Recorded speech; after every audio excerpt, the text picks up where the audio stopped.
Aurora Federasyon ng Small Water Irrigation Associations.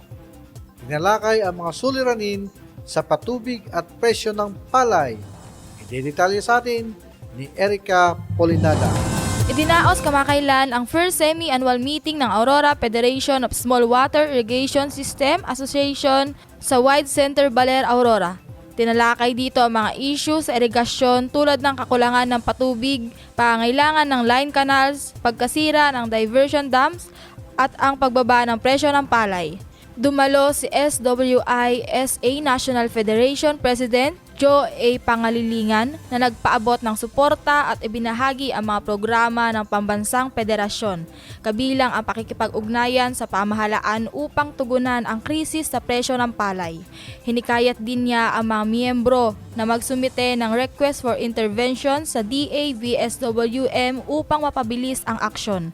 Nagbigay paalala si Provincial ABE Engineer Amante Lagunay sa tamang proseso ng aplikasyon, habang binigyan diin naman ni Provincial Agriculturist Arnold Novicio ang kahalagahan ng pagkakaisa at maayos na sistema ng patubig para sa mas mataas na produksyon at kita ng mga magsasaka. Iminungkahi rin ng samahan ang pagsasagawa ng basic leadership and skills training para sa mas epektibong pamamahala ng mga asosasyon.